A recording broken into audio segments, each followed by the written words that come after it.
today I am here with Brian from HOLOS Amulets, and he's going to tell us a little bit about who he is, what he does, and a little bit more about these things he creates. So hi, Brian. Hi. Okay, so give me a little idea on what you've created, what this is. Yes, so just to explain this, so this is a spiraling torus geometry, and I'm a fine art sculptor of 30 years, and I'm a meditator since 1970. And one morning I was sitting and just witnessing thoughts arising out of silence and coming back into silence, and I saw this pattern. This is the pattern, and I knew that if I made it into this sculpture, I would have a proof that thoughts make manifest. So it really was a very powerful thing, because we need to monitor our thinking, right?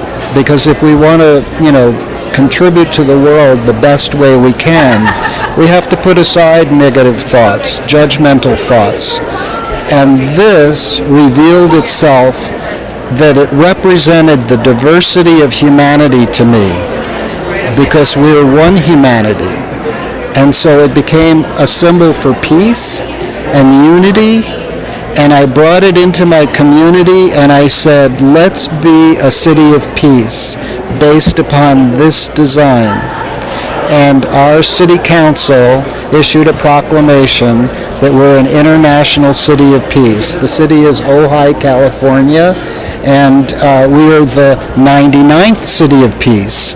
Well, I designed this with 9 spirals. And so 99 in numerology, you add the 9 and 9 and you get 18, and you add the 1 and the 8 and you get 9. So it felt very validating for us that this movement into the world. So the first time I showed it at the Conscious Life Expo, Nassim Haramein, a very famous physicist, came up and he said, that's a model of the creative pattern in the universe. This is the universe and its creative movement.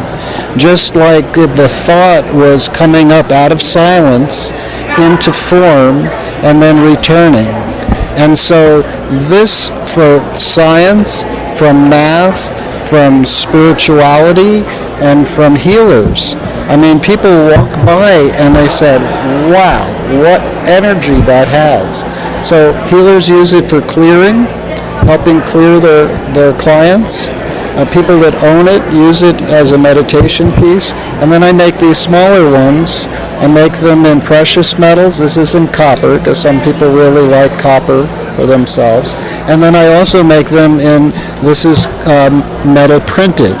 So this is done by 3D printing, and it's printed with stainless steel powder, 3/1000ths of an inch each layer, building this design.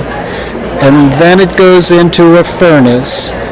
The binder that's holding it together burns out, bronze melts, and wicks in and surrounds every particle of stainless steel.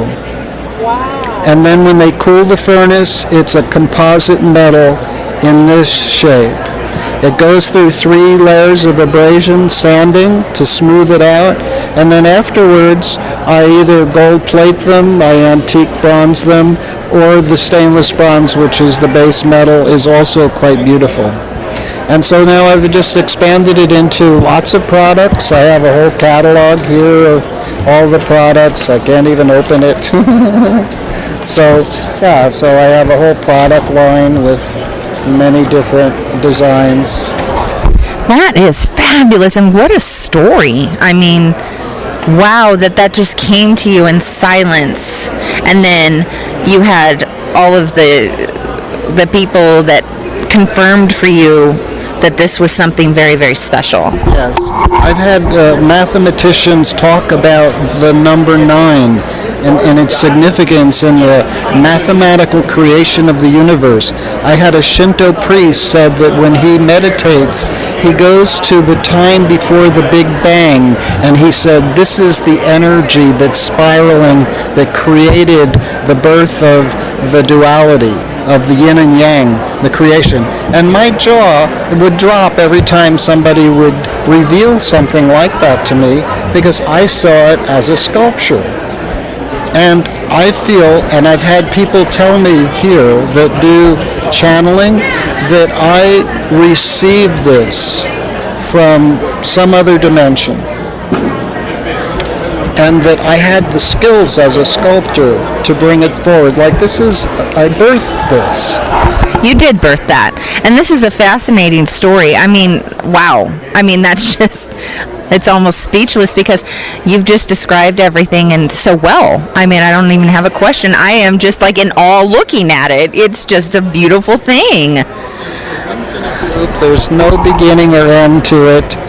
And it's also, initially I called it the Rejuvenator on a number of levels. There's a lot of scientists that are working on a way that they could use the torus geometry to generate more power. Power in, more power out. So I called it the Rejuvenator. But then also, because I'm a peace builder, I thought, wow, this is rejuvenating my hope for humanity.